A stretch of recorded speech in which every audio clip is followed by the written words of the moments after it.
Hi friends, today we are going to learn an important part of the science, that is changes and reaction.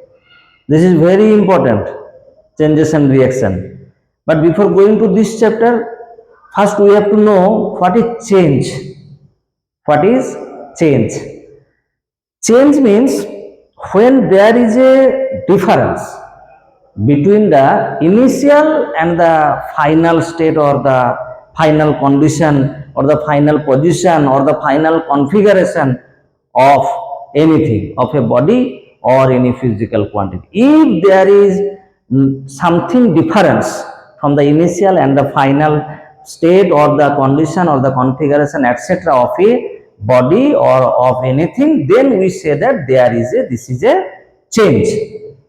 In this chapter, changes and reaction in chemistry portion, here we learn what are the changes, what are the different types of changes, and what are different kinds, and what are these, how can we define them, what is the example, each type of change and the example of each type of change. How can we represent a chemical change with the help of the symbol, chemical formula, by using either arrow or by using the equal sign, and how many number of parts are there in the representation of it.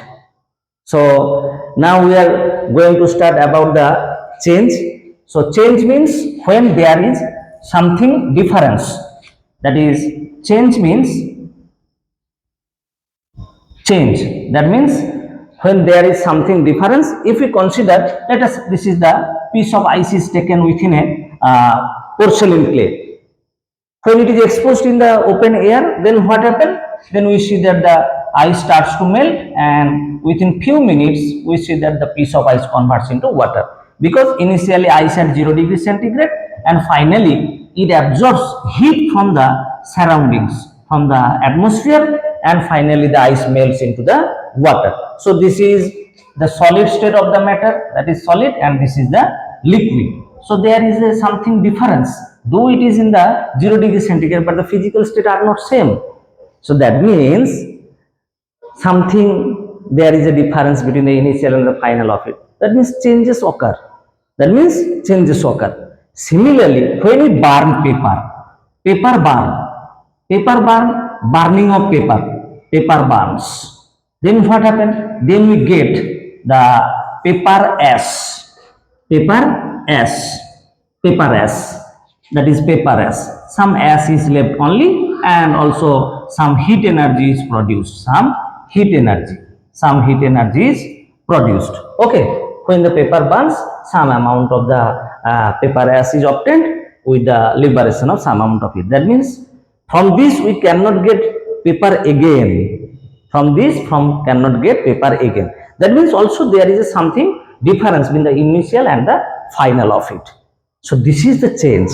But this change basically there are different types of changes, and the first one kind of change, depending on the nature of the change, that is called the physical change and the chemical change. So that we learn types of change.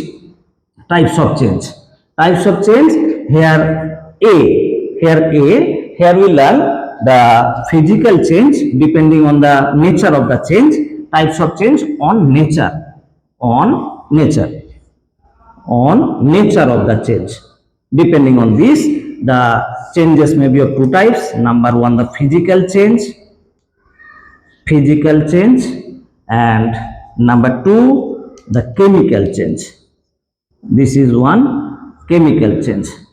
One example of physical change, melting. All the intermediate state or interchangeability states of matter are the example of the physical change. This is the example of physical change, like melting, freezing, condensation, etc. Melting of matter. And the chemical change, burning. The very common example, burning. But how can we define the physical change? Let us see here. Here only the physical state of matter changes, but the chemical composition, in case of ice, there also the hydrogen and oxygen molecule present. In case of water, also the hydrogen and oxygen molecule is present. That means the chemical composition remains same. Only the physical state of matter changes. That is the temporary change. If we take some amount of water and keep it inside the deep freeze, then again the water converts into ice. On releasing heat, on cooling, water converts into ice. That means this is a temporary change. This is a temporary change. Initial state can be obtained easily. Initial state ice, water, water, ice. So the initial change can be obtained. That means this is reversible in nature. So physical changes are reversible in nature. Physical changes are temporary changes. So these are the properties or characteristics of the physical change. So here we learn the physical change. Physical change. Physical change. How can you define this? Physical change means the change that involves only the physical state of matter. No permanent changes occur, no composition changes, composition remains same, which is reversible in nature, is called the physical change. One example, all the interchangeability state of matter are the example of the physical change. And also the dissolution of a matter, that means that when solid dissolves in liquid or any substance dissolves in any other substance, that is the dissolution or dilution of substance, that are the physical changes, and these are the characteristic of physical changes. Similarly, how can you define the chemical change? Chemical change, how can you define this? Chemical change means the change in which new substance is formed. When we burn the coal burn, that means composition of coal is carbon. When it is burned, that means it reacts with oxygen, and the result we get, that is some amount of carbon dioxide. Some amount of carbon dioxide is obtained with some amount of heat. So from this carbon dioxide we cannot get back carbon again. That means the new substances are formed. This is the permanent change that cannot be reversed easily in general. That means they are irreversible in nature.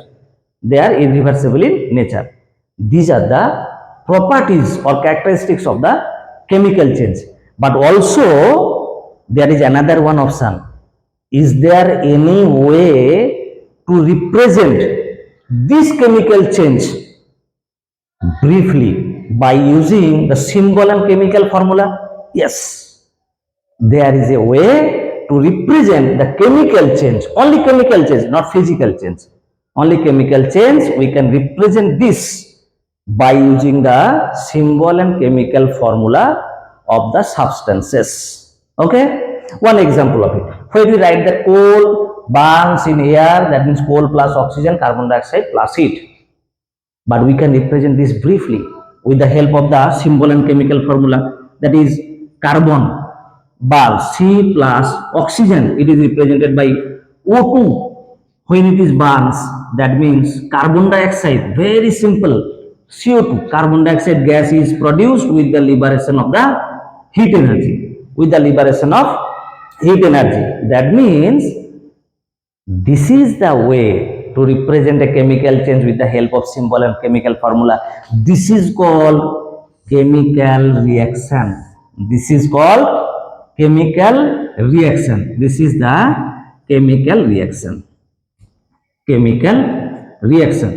This is very simple. Chemical reaction, when we represent the substances involved in a chemical change with the help of the symbol and chemical formula, then this is called chemical reaction. And in this chemical reaction there are two parts. The substances like the carbon, first one, oxygen, which take part in a chemical reaction, which participate or take part in a chemical reaction, these are called the reactants.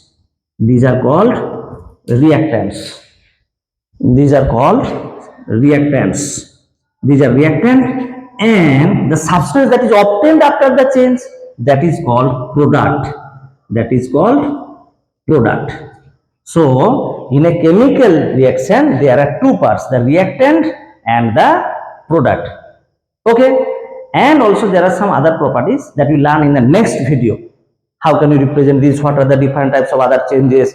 What are different types of chemical reactions? Basically, in this video, we learn what is change, the types of change, physical change, chemical change, definition of chemical change, properties of chemical change, properties, and physical change properties, from which we can easily write the differences between physical and chemical change.